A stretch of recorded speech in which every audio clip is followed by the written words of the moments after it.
Assalamualaikum warahmatullahi wabarakatuh.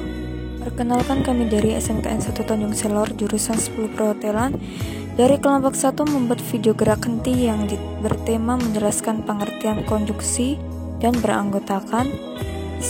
Ananda Nafisa Sugianto, Benedikta Oldis Inanda, Agus Vera Juman, Febriani, Adi Sugiarto, dan Aidil. Konjungsi atau disebut juga sebagai kata penghubung adalah kata yang berfungsi menghubungkan dua kata, frasa, kalimat, maupun paragraf. Sebagai kata penghubung, konjungsi memiliki ciri khusus yakni tidak terdapat di akhir kalimat dan tidak selalu diikuti nomina atau kata benda. Pengertian konjungsi menurut Kamus Besar Bahasa Indonesia KBBI, konjungsi diartikan sebagai kata atau ungkapan penghubung antar kata, antar frasa, antar klausa, dan antar kalimat. Sementara menurut buku Tata Bahasa Baku Bahasa Indonesia karya Mulono DKK, konjungsi adalah kata tugas yang menghubungkan dua satuan bahasa yang sederajat, yaitu kata dengan kata, frasa dengan frasa, atau klausa dengan klausa. Macam-macam konjungsi. Secara umum, macam-macam konjungsi yang biasa dikenal ialah konjungsi koordinatif, konjungsi korelatif, konjungsi subordinatif, konjungsi temporal, dan konjungsi antar kalimat. Dalam bukunya Mulono DKK, konjungsi dilihat dari perilaku sintaksisnya dalam kalimat dan dibagi menjadi 4 macam diantaranya. 1. Konjungsi koordinatif. Konjungsi koordinatif merupakan konjungsi yang menghubungkan dua unsur atau lebih yang sama pentingnya atau memiliki status sintaksis yang sama. Contohnya adalah dan, atau, dan tetapi.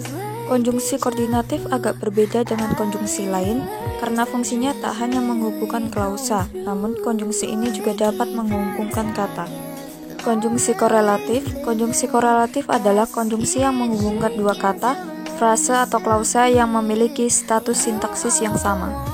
Konjungsi korelatif terdiri atas dua bagian yang dipisahkan oleh salah satu kata, frasa atau klausa yang dihubungkan. Contohnya adalah baik maupun, tidak hanya tetapi juga, demikian sehingga, entah, dan jangankan pun.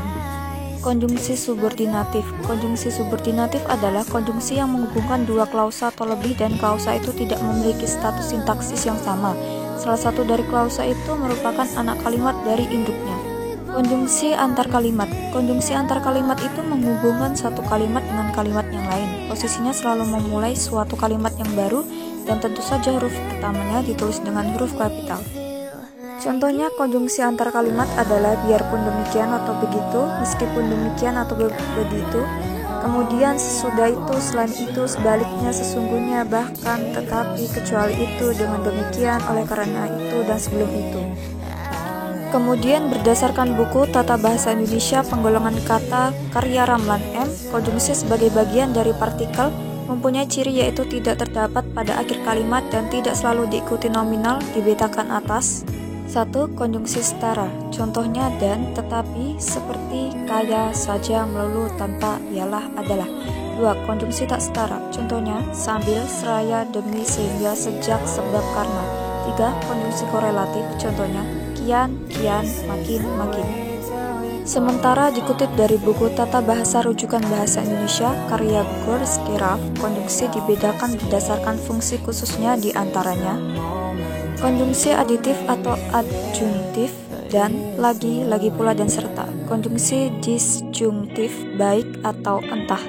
Konjungsi temporal atau waktu. Lalu selanjutnya apabila, bila mana, demi, hingga, ketika, sambil, sebelum, sampai, dari, sejak, selam, semenjak, sementara, seraya, waktu, setelah, sesudah, dan tatkala. Konjungsi pertentangan tetapi melainkan sebaliknya dan namun. Demikian pengertian dari konjungsi. Saya ucapkan terima kasih. Wassalamualaikum warahmatullahi wabarakatuh.